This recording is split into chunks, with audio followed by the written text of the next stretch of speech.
The COVID-19 pandemic has had a major impact on the cost of rent, both here in Georgia and nationwide. Rental rates across the nation have jumped. The average cost for a Georgia apartment has gone up 16% just since January. But a smart tenant should still try to negotiate with the landlord when it comes time to renew that lease. And real estate expert John Adams is here to talk more about that. Good morning to you. So glad to see you.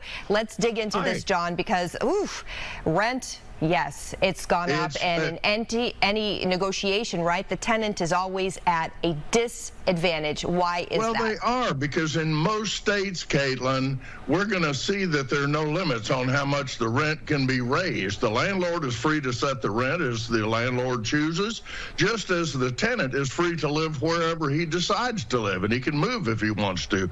Even so, a smart tenant's going to do their best to try to make themselves look like a desirable tenant and hopefully help the landlord to recognize they're losing a valuable resident if they raise the rent too much. So here's what we can do. We've got real quick about 8 things here, and they're all going to be on our Facebook page. But ask the landlord if the rental rate is open to discussion. At least lets them know you'd like to negotiate, and highlight your value and your strengths as a tenant. If you take care of the property and you pay your rent on time, remind the landlord you are a valuable asset.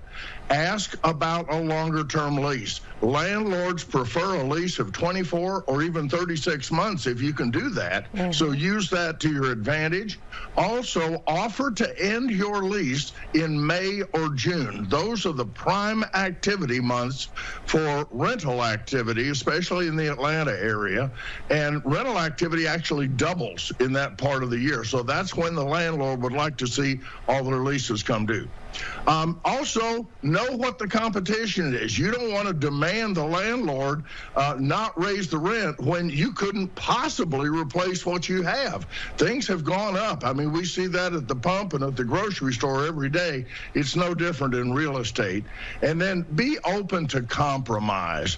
Caitlin, I recommend that you offer to do something the landlord wants in exchange for a break on the rent. It might very well work. 2 more quick ideas. Always try to negotiate directly, face-to-face with a human being, especially if you can get to a decision maker, because face-to-face, you have a stronger position than you do over the phone, or the worst of all would be by email, where they're just going to say no and forget it. So then follow up and confirm your agreement in writing, at least by email. And then finally, have a backup plan. You have to be prepared to move. Remember, there's no such thing as the last rental property. There's always another one.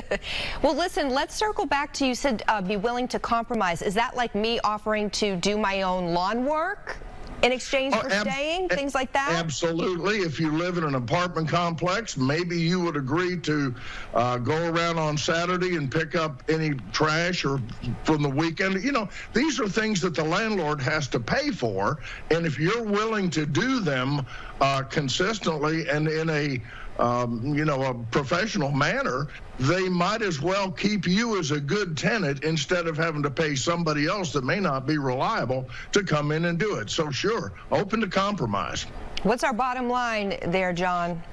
Caitlin, the bottom line is this. If you honestly feel that the owner or the landlord is asking too much for the rental you want, explain why that's the case. Give them something, some facts or something about you to hang their hat on. Otherwise, they're going to say, I'm sorry, I wish I could, but our costs have gone up as well. So if you ask for a break in a pleasant manner, it might save you some money. That's the bottom line, and I recommend everybody at least ask. The worst that they can say is no, right? That's exactly right. But, I mean, costs are up for everybody. Yeah. We had a moratorium on evictions. I was hoping for a moratorium on property taxes, but that never happened.